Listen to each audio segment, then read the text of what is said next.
Hi, this is Pat Moorhead with Moor Insights Strategy, and we are here for another 6-5 podcast. This is Pat Moorhead. I already said that. I must be on vacation in an undisclosed location in Colorado, but I am here with my bestie, Daniel Newman of Futurum Research. How are you, my friend? Not on vacation, but it makes me really happy to pull you off of your time away and make sure I suck you back into the work vortex.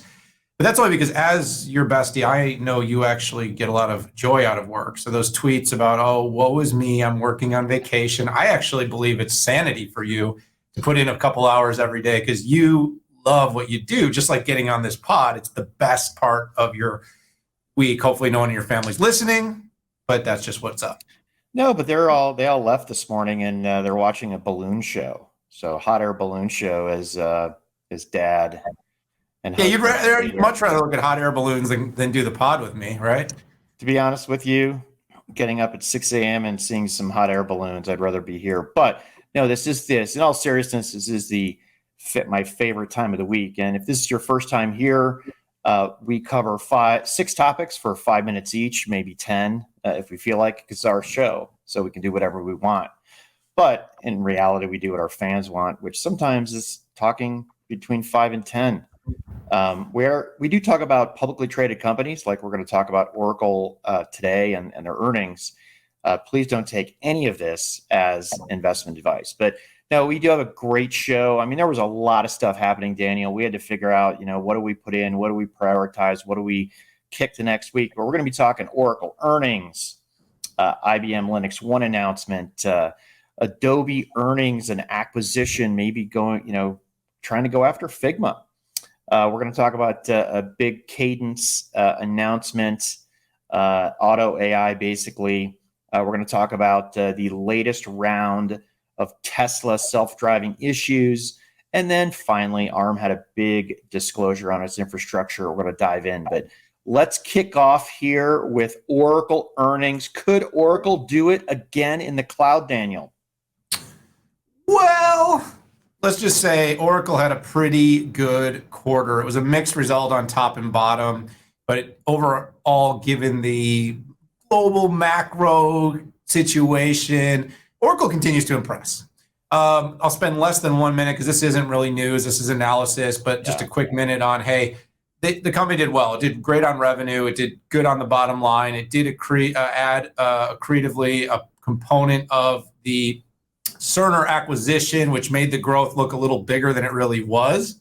But when you pulled that out, it was still nearly 10% organic with constant currency, which given the macro climate right now, I thought was really good. But I went on Yahoo Finance. I did a little TV spotty. And my comment was basically, of course, you were away. You were away. So they had to bring in the B team. And so my comment was really simple, Pat. It was, this is a cloud story. This quarter for Oracle is a cloud story. The Cerner acquisition is a cloud story. It's a healthcare cloud. And we've all talked a lot about the importance of industry and vertical clouds. But it's really a good for you, Oracle, for starting to provide a level of transparency on your cloud business that sort of backs Larry Ellison's longtime comments about this company making this big transformation.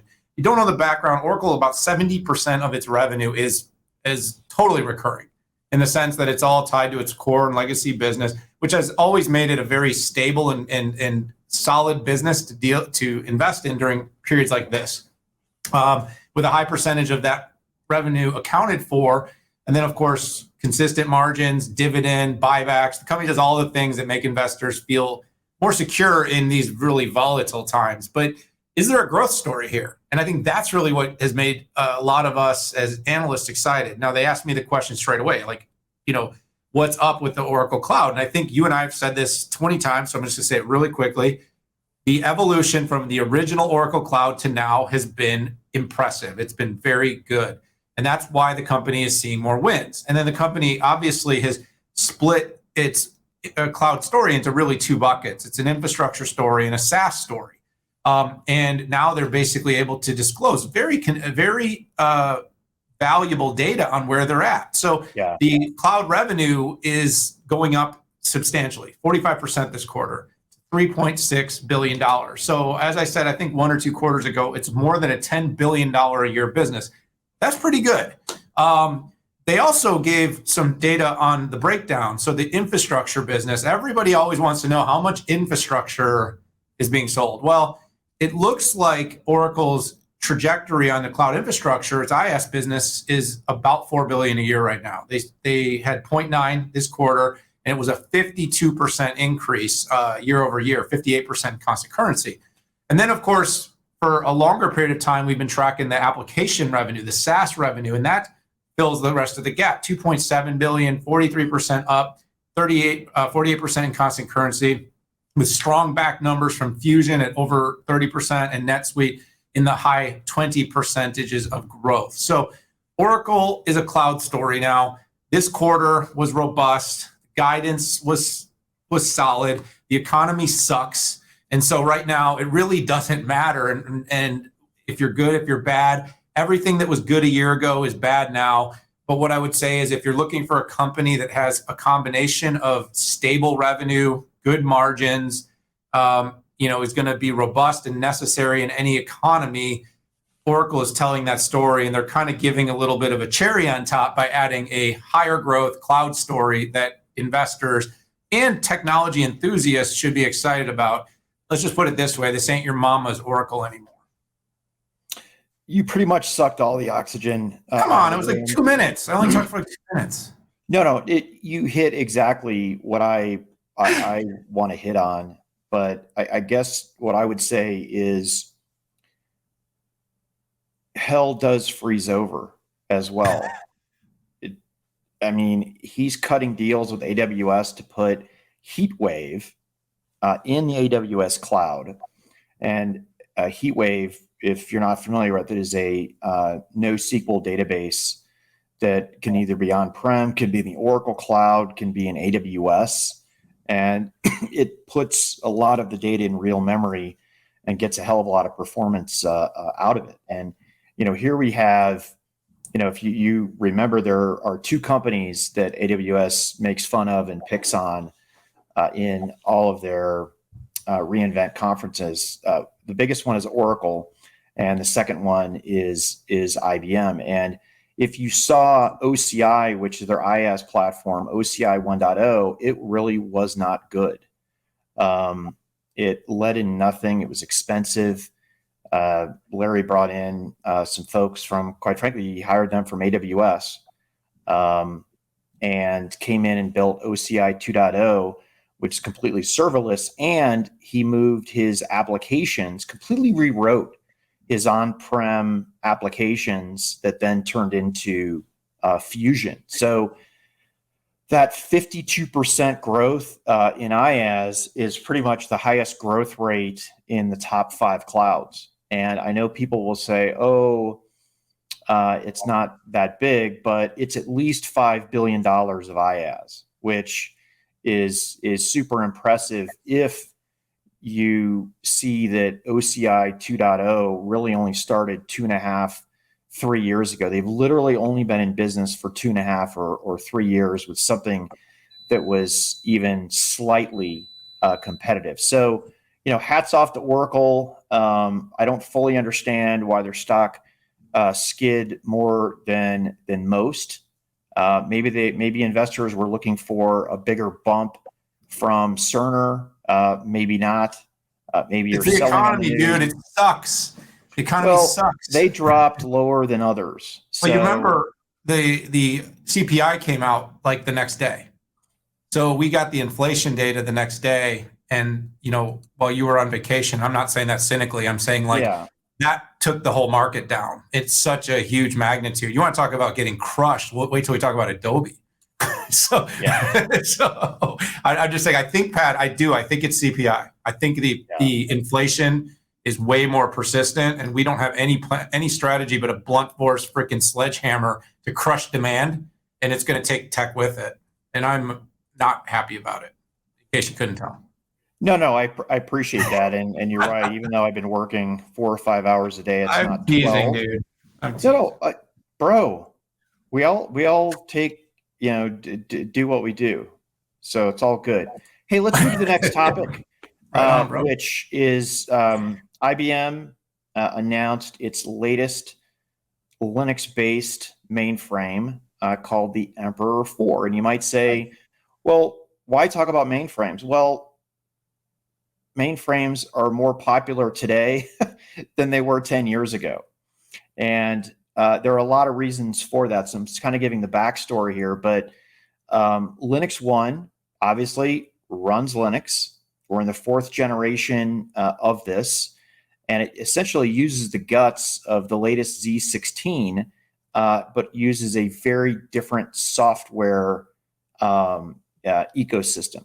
It can run containers from Red Hat. It can run serverless applications. It can run your favorite Linux applications. It truly is incredible. And the other big change that the mainframe platform has taken is that's integrated AI on the chip, has the highest levels of security. Quite frankly, it's the only hardware platform that supports the highest level of FIPS security. But 2 things stood out for me, and that was, even though the company wanted to go all in on sustainability, which I do think, the boards of directors are figuring out how do we hit our goals. But what was really crazy is the consolidation story. And I looked at the data, and it looked legit to me of what you might find in a current ecosystem. But essentially, you can consolidate 55 Intel servers into one LinuxOne box, sucking 62% less energy and taking up 86% less data center floor space. That freaking blows my mind. So I think when clients are looking at, hey, do I bring in Sapphire Rapids or do I take a chance on this new LinuxOne box? And I only say take a chance as it relates to non-clients or non-customers. And I wish IBM would put a little bit more effort into going into new business as opposed to, upselling their current clients. That to me is a lot more interesting. And I don't mean that this isn't interesting, but I think that they would turn a lot more heads if they would, hire a completely new sales force to go after new logos and a big one. So I was really impressed. You can go on their website and plug in kind of what your infrastructure looks like, and it spits out a TCO calculator. It also helps you potentially go to the board or go to the executive staff if you're trying to hit your company's sustainability goals and say, hey, let's do this. And Daniel, I've really thought about this. Companies like Salesforce and Mark Benioff are always talking about how green they want to be. They're the leaders in green, and this is what they're doing.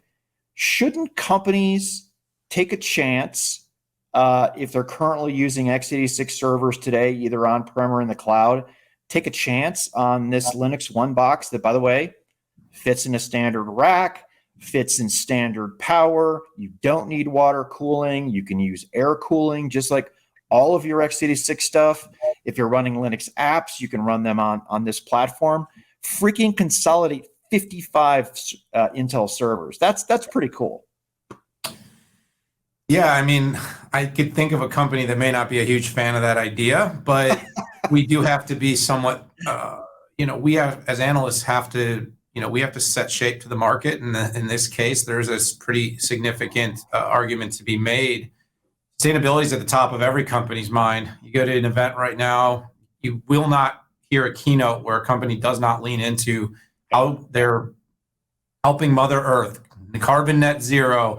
And the bottom line is really the bottom line. As we get into an era of measurements, we're going to have to measure what companies are doing and what companies could be doing. So, Futurum analyst Stephen Dickens drove into this one. So I kind of went through his analysis. He provided some of the feedback during the development. Pat, you really hit the sustainability thing hard. I think that's an area to lean in. I think you hit the scalability thing hard. The fact that, again, you can consolidate a lot of investment. And I like what you said about the sales side. I do think IBM has sort of been like, this is our little universe of customers, and we're going to keep selling them the next box every time the next box comes out, and it creates the super cycle. But what if you had a bigger biz development cycle that could drive more new adoption in between?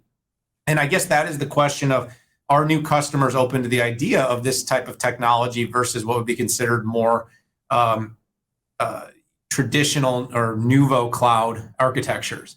Now, IBM in its whole strategy about building this true hybrid cloud that's a little bit more full stack means that IBM's building LinuxOne to be compatible to not just the IBM cloud, but to other hyperscale cloud. And that company's been very actively working to build partnerships that can create a fabric that enables companies that use a Google or an Amazon or a Microsoft to be able to work strategically with their traditional mainframe hardware.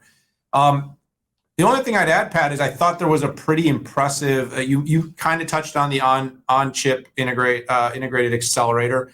That seems to be a big focus following the Telum announcement that came out in the last generation of the Z box. So they're continuing to add AI and inference features on chip in the LinuxOne, so that doesn't have to be done outside of the core infrastructure. And then the security, Pat. I mean, that's the only thing I think we didn't touch on too much here. Yeah. Companies really showed some key focus on security, quantum safe capabilities, key generation encryption, key encapsulation mechanisms, hybrid key exchange schemes. And this is all the stuff Stephen pointed out, but a number of cryptographic enhancements, a lot of focus on security, which anyone that listens to this that knows about mainframes knows security has been probably the number one reason that workloads have not moved off of mainframes yet, is that they're beyond being reliable and scalable and available, they're secure. And so IBM continues to lean into that. Good on them, good on Ross and the team. Congratulations on the launch. Yeah, just to add to the security piece, like it's the only box out there that is not only quantum safe, supports confidential computing. And by the way, quantum safe, I don't use lightly, right? Not like cloudification or something like that. Essentially, what's built in is in the future, you can upgrade your security to be literally safe from quantum-based attacks. And that could be 5 years in the future. That can be 10.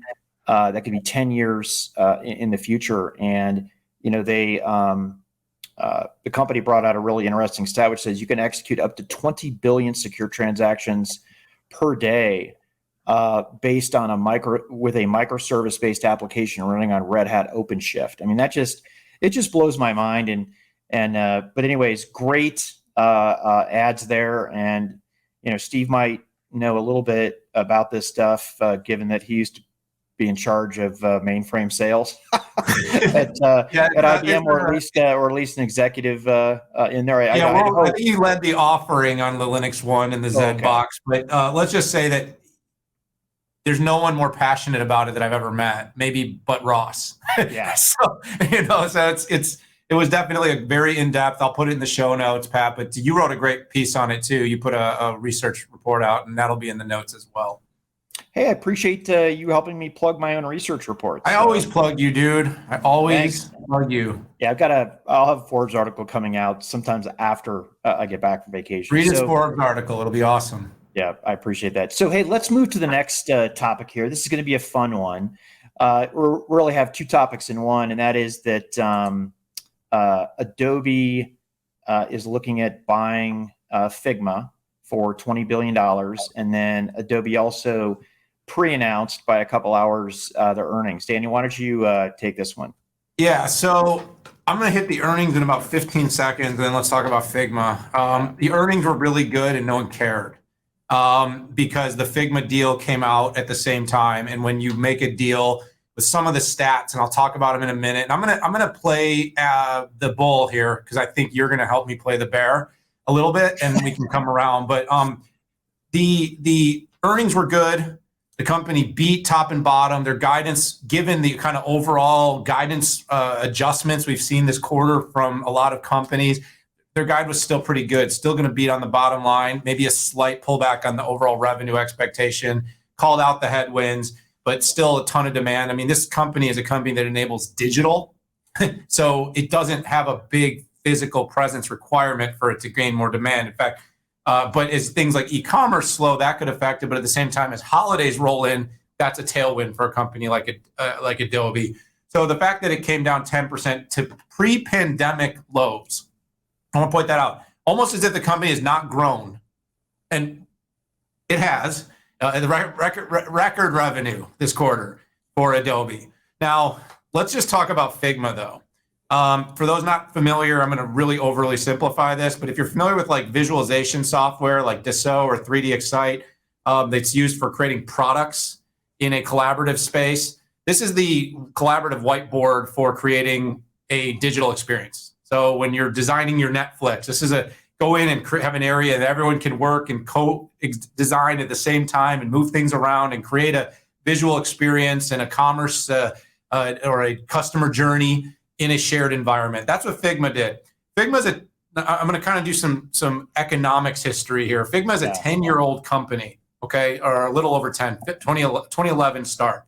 But it did not have its first dollar in revenue until 2017. So when you're tracking SaaS companies, the typical approach of doing that is how fast do you grow from your first dollar in revenue? Okay, so in 2017, first dollar. In 2021, 200 million. And in 2022, it's projecting to hit 400 million in revenue.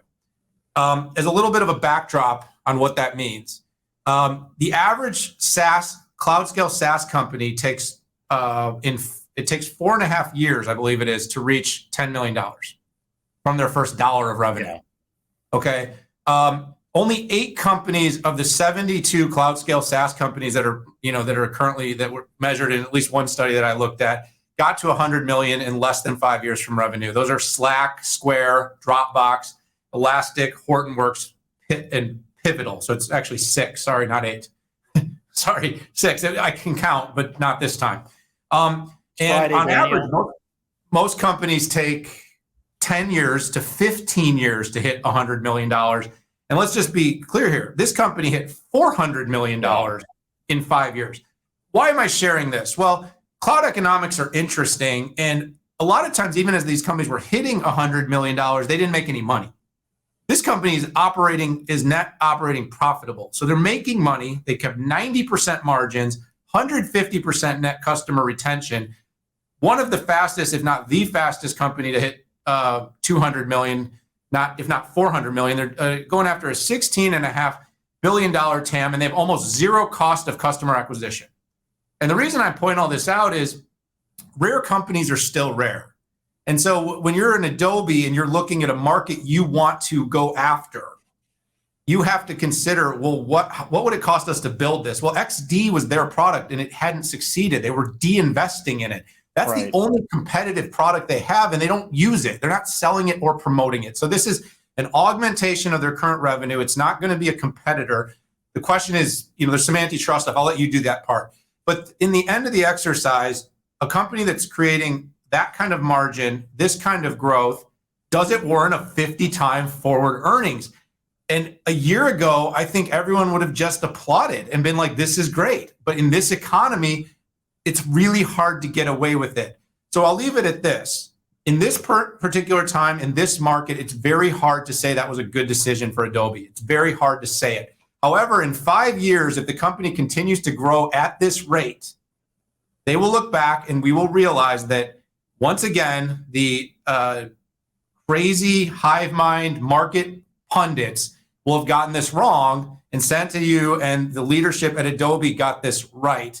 And I think that's what we'll end up finding. But again, in this current market, there's no way this would be accepted or people are going to like it, hence the sell-off. But I don't necessarily think Adobe was wrong. So I'm not going to hit on, I'm not going to hit on the earnings. I'm just going to hit on the deal here.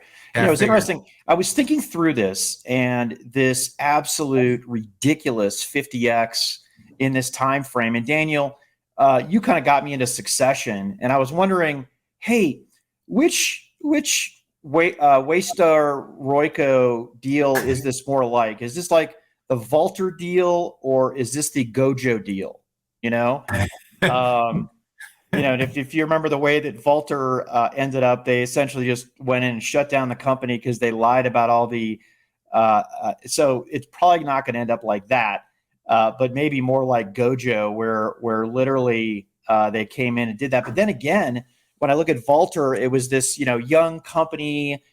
People weren't using the old media, which is exactly what we're looking at here with Figma, because I couldn't help but to look at the comments about it, and you had these really passionate Figma users that were almost like, I use Figma, but I hate Adobe, right? Kind of like Vultr Slack and Salesforce or Roku or Instagram and Facebook. So that's kind of what it brought up with me. But if I get real here, like a real analyst, like I should be, top two concerns. Number one is antitrust, right? The current environment in the Department of Justice and the FTC with the crew that the Biden administration brought in. Not only do they dislike huge companies buying smaller competitors, the agencies are actually actively investigating companies like Facebook for buying Instagram, over 5 years ago? So it's like 15, I think. That's not accurate, but I'll go along with it. How long ago did? Okay, go ahead. It definitely happened after I started my company, but heck, Facebook didn't even go IPO 15 years ago. It went more like, I think, 11 years ago. I'm just screwing around. It was a long time. Go ahead. No, so coming into this environment, how on earth are they going to pull this off? And I kind of riffed on one of the first articles that came out from TechCrunch. Literally, the headline was Adobe is buying Figma for $20 billion, taking out one of its biggest rivals in digital design. So, issue number one. And issue number two, I think you talked about it, which was 50x forward ARR, $20 billion, one of the highest SaaS valuations I've seen, at least since the market's been down. And is this the best use of Adobe's capital? I don't know. We'll see. Well, so 2012, so we were right in the middle. You were 5, I was 15. It was actually 10. So there we go. That's the exact number there. What do you say? It's the over-under. And Pat, I totally agree with you. By the way, highest valuation, I think the second highest ever SaaS deal, highest ever private deal, and definitely a multiple that's got. I can't wait to hear what David Sachs has to say about this one. That's going to be a good one on the other bestie pod. The second bestie pod. No, there. I know, and I'm interested to hear what Logan Roy might say about the deal. But it starts with an F and it ends with an O. So an off. It starts with an F. Exactly. He's going to build it himself. So F off. Hey, let's move to just a completely different plane of existence here. And this is getting into the software tools that you build IP with and that you build and design SoCs with. And Cadence came out with a super exciting two announcements. First one is called Verisium. And this is an AI verification app suite that sits on top of what's called JedAI, which is the Joint Enterprise Data and AI platform. So essentially bringing AI to verification. You might be like, Pat, this is so nerdy. I don't get it. I don't understand it. Well, here's the deal. So in the last 5 years, the cost of an SoC going from 10 nanometer to 5 nanometer has tripled. Okay.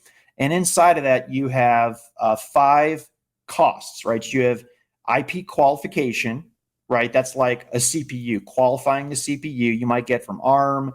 It might be x86. There's money that goes into the architecture itself. There's the physical IP. There's the verification to make sure the physical IPs work and the architecture work. And then you have software. And we all know that software has gone up exponentially when you're looking at SoC. So this tool essentially can reduce debug verification times up to 10x by leveraging all of the knowledge inside of the enterprise into any type of design that you've ever done. So if you did a prior design, it learns from this. And so it pulls data from 5 different platforms. And by the way, most of the audience has never heard of this, but Jasper, Excellium, Palladium, Protium, Helium, okay, pulls it into JedAI so it can learn from the future. And then Verisium is 5 different tools for debug, semantic differential, pin down, wave monitor, auto triage, which again, I don't expect you to know, but I think it gives credence and depth over just saying it's AI, right? 2 big quotes that I thought were big coming from 2 of the top 5 largest semiconductors out there. Samsung Semiconductor, who's either number 1 or number 2, depending on the day, and MediaTek, the number 4 silicon vendor out there in the world. So congratulations to Cadence out there. This is a really big deal. And quite frankly, if you could think about, increasing time to market, having the best PPA, that's performance power in area, and that kind of is the deal here. This is, incredible value to these customers. Yeah, I don't have a close relationship with Cadence, so I'm taking this as a 78% learning opportunity and a 22% because I have an opinion on everything. But in the long and short is that, the ability to expedite the development of AI tools is going to be critical, and AI on silicon is core. We talked about this with LinuxOne. We talk about this constantly on devices. We talk about this in data center applications, Pat. So, these are kind of like, the ASMLs and the companies that are kind of like the companies behind the companies that make things happen. It sounds like Cadence is really going to be an enabler for a number of the key silicon providers to be able to speed up and expedite the design of silicon for things, whether it's ADAS, whether it's data center, whether it's on device, Pat. And so I'm going to dig a little bit more into this. I don't have a ton of commentary here, but it's impressive. And you're going to write a Forbes piece, right? So I can plug you? Yeah, I'm going to do a Forbes piece, and which I feel like my role in this is to simplify things. If you look at the grand scheme of semiconductors, the tool vendors get no credit, right? Even though you couldn't do any of this. And it also relates to even parts in China that were developed using Cadence and Synopsys, right? Which came under the rules where the Chinese are going to have to create their own design tools and methodologies. And when Pat Gelsinger talks about using industry standard design tools, he's talking about companies like Cadence, right? That enable Intel to do their own foundry, because these are the tools that customers use to take into a foundry. So good analysis here, good adders. Let's move to something completely different, and that Tesla self-driving is under fire again. What's going on here? Oh, Pat, there's a number of different pieces out there. I sort of focused in on one in The Verge that talked about, and like I said, while we don't do a ton of news, I think it's important to just give a little backdrop here. There's another Tesla owner coming after Elon Musk. This time, basically, for misleading and deceptively marketing its autopilot and full self-driving advanced driver assistance features that are software add-ons.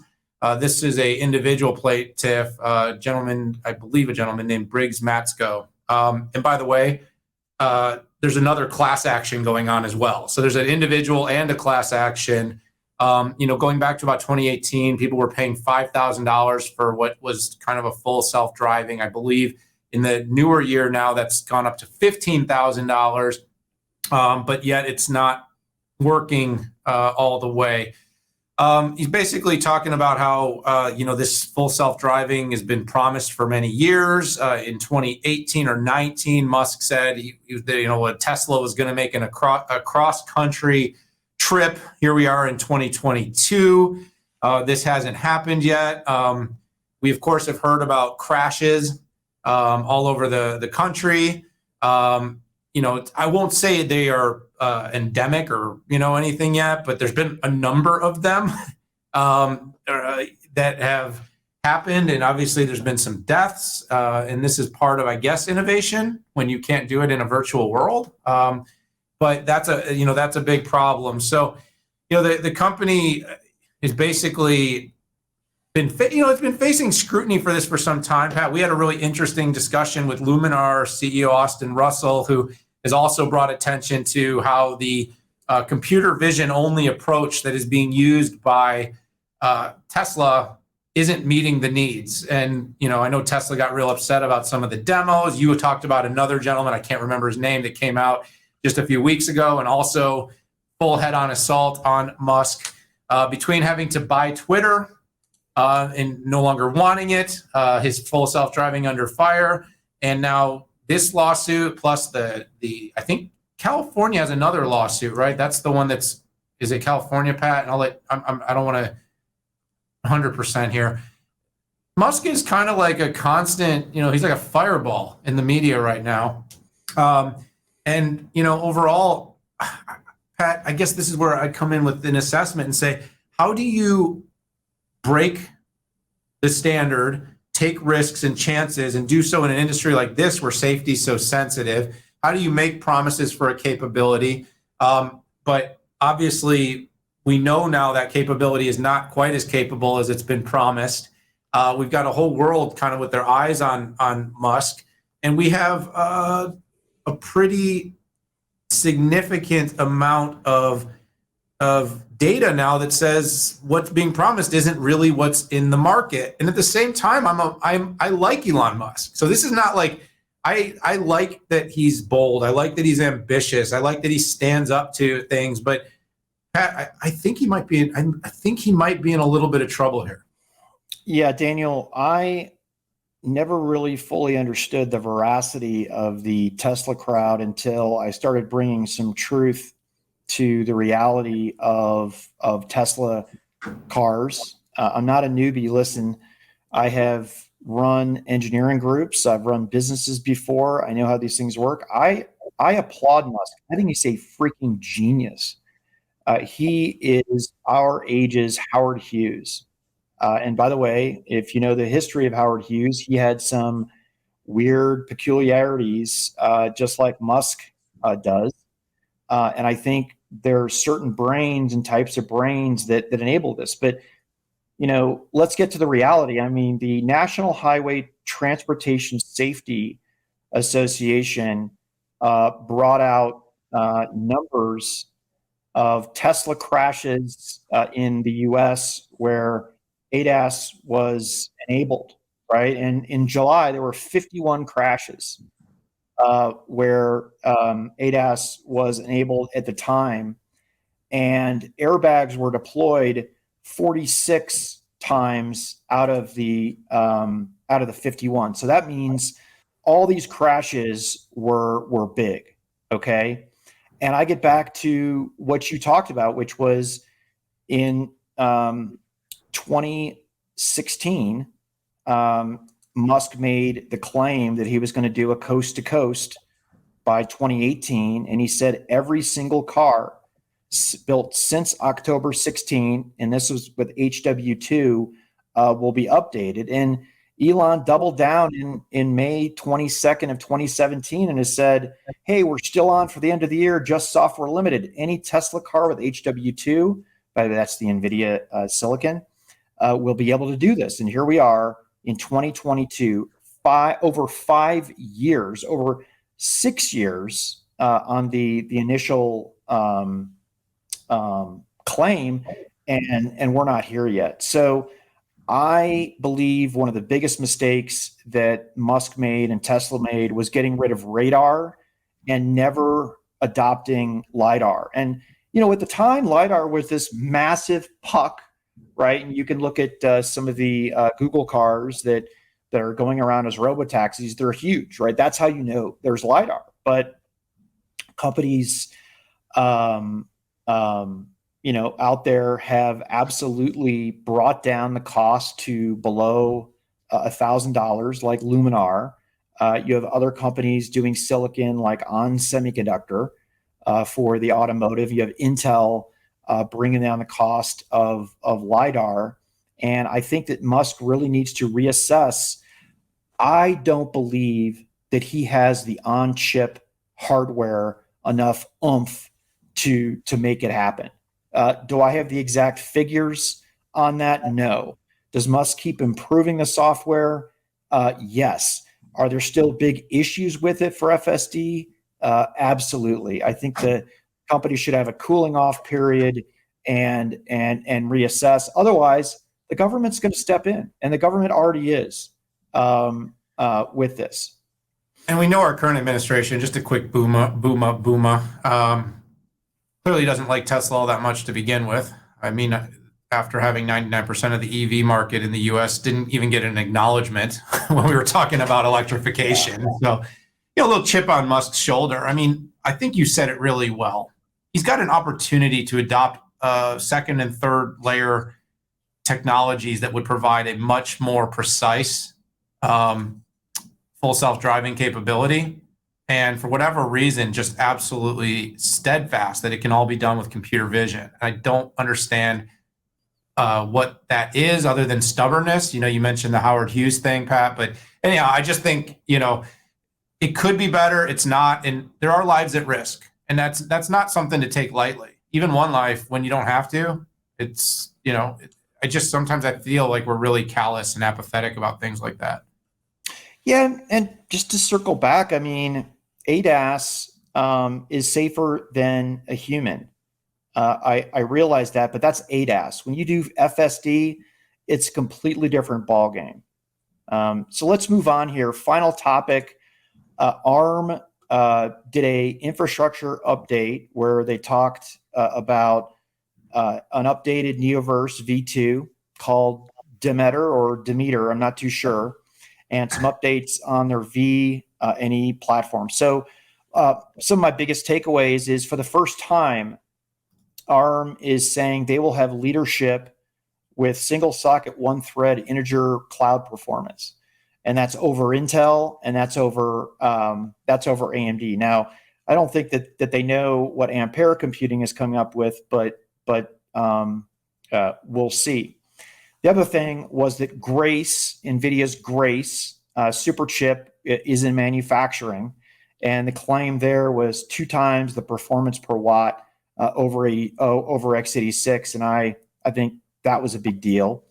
Also, there was an AWS disclosure, that 48 out of the top 50 AWS EC2 customers are running Graviton 2. And by the way, that doesn't mean they've moved off of x86 and moved solely onto Graviton 2, but it says that they are running production workloads. I thought that was impressive. And, Dave Brown, we had him twice on the 6.5 Summit to talk about his homegrown silicon. I thought that was is great. And just stepping back, Daniel, I mean, the company has come such a long way. And ARM, being a British company, is they don't flex a lot. But 2 days ago in the infrastructure announcement, man, they flexed. They're like, hey, we are first with memory bandwidth, the highest level of memory bandwidth. We were first over 100 cores. We were first with DDR5 and PCI Gen 5. We were the first one with over 500 spec-int rate, 2017, with the Alibaba Yidian 710. I mean, they were on a freaking roll. And then they're like, hey, and don't forget, when it comes to DPUs and network and security offload, whether it's AWS Nitro, Intel Mount Evans, Marvell Octeon, Intel Bluefield, AMD Pensando, all based on ARM IP. So serious flex going on into the future, but also showing what they did in the past. And I have to tell you, in my mind, this is kind of this pivotal moment. We're going to have to see the companies that come out with Neoverse V2 to see if everything lives up to it. But I do know that ARM is a very conservative company in the claims they make, and they have to be extra conservative because they don't make chips. They make IP that chip companies pull in to make their chips better. And I'll end with with all this, I'm interested to see what Ampere has with Ampere 1 that's been sampling since May, that has a custom CPU architecture based on an ARM ISA and some other custom IPs. More companies using ARM to build silicon. So, hey, you said a lot. You did it well. What I guess I'll lean into here is the ARM ecosystem's growing. The ARM adoption is becoming more crystallized. The x86 ARM debate will rage on for a lot of different particular, both in the data center and in the PC space. But ARM is here to stay. I think any debate about that is over at this point. The focus on power performance will always cause the geeks to want to geek out and do benchmarks and test. The company has already gained a foothold. You mentioned all the different architectures, Pat, that are based on ARM already. We talked about effectively every hyperscale cloud provider that's serious right now has at least one offering that's built on ARM or an ARM variant from an Ampere or something like that. And so ARM is here to stay. I think we're going to rage on to the debates about, the very large specific workloads that have been optimized on x86. And can ARM bring the developer crowd along and bring that kind of the SAP workload? Is that going to ever be run as well in a data center on ARM as it will on x86? And I think the answer is that's where it's heading. And so, Pat, I think ARM's being more aggressive. They're a public company now. I think that's going to put pressure on them to be more exciting with their roadmap and try to build investor sentiment and strength. But I also think we've all watched Intel and we've watched AMD and we watched NVIDIA, and we know operational execution is everything in this space. So can they get this out? Can they get it out on time? And of course, like you said, just getting it out. Sorry, you're right, Pat. Soon to be public company. Can they get it out? Can they get it on time? They're going to be held to a much higher standard over the next several quarters. And then, of course, who builds on it and how quickly are they able to get what they're building on ARM into market? But they were exciting announcements. They definitely look like they're going hard at it in that data center space. And competition's good. I don't know. You and I say that a lot. I'm not going to deviate. Good stuff, Daniel. No, I think it's, the time. There was a lot of criticism around SoftBank's acquisition and of ARM and, SoftBank in general. And SoftBank has laid a bunch of eggs, but ARM was clearly a success, gave ARM time to come into the pits and make some serious investment. And some of the biggest IP areas they invested in were infrastructure and automotive. And those businesses are taking off. IoT didn't, they're selling off and laying off a lot of people in IoT, particularly on the software side. And that bet didn't work. But quite frankly, IoT didn't scale quickly as any of us thought that it would. And I'm looking forward to them going public to see even more granular data. But hey, Daniel, we've been going 48 minutes here, and I think we are going to wrap it up. Good show, talking Oracle, IBM, Adobe, Figma, Cadence, Tesla, and ARM. Bestie, it's great to see you. And it snowed up at the very top of the peaks here of the mountains, and I'm going to stay the hell away from that. But I might do some long hiking, or maybe I'll go into Aspen and drink some champagne. I'm not too sure which of those I'll do. Well, it's Friday. You ain't got no job today, and that's an old movie reference. People probably wouldn't get it, and we're really old, and it sounds tacky. So I'm gonna let it go there, buddy. But enjoy your trip. Enjoy your vacation. I'll see you next week. We will be eventing our tails off. Intel on. Intel is a big event next week. Gosh, I hope it's not that. Hope it's not that week. Cause wait, no, that's the next week. Next week I've got Dreamforce, and you and I will see each other in New York for Qualcomm Automotive Investor Day, right? That's right. Yep, I'm going to be paying attention to paying attention to Dreamforce, particularly on some of their growth areas, doing a workshop with Cloudera, and spending 2 days in New York City with you at the Qualcomm Investor Automotive Day. So looking forward to that, buddy. See y'all. This is a wrap. Thanks, everybody, for tuning in. Hit that subscribe button if you like what you heard. If you didn't like what you heard, hit that subscribe button just so you can hunt Daniel and I down on social media and tell us where we're wrong. No, we appreciate the comments. We're not right all the time, but we're right on the important stuff. That's what I like to say. And we've made some pretty good calls. But if you have any commentary, hit us up on Twitter. Hey, we appreciate you. Thanks you for tuning in, and have a great weekend.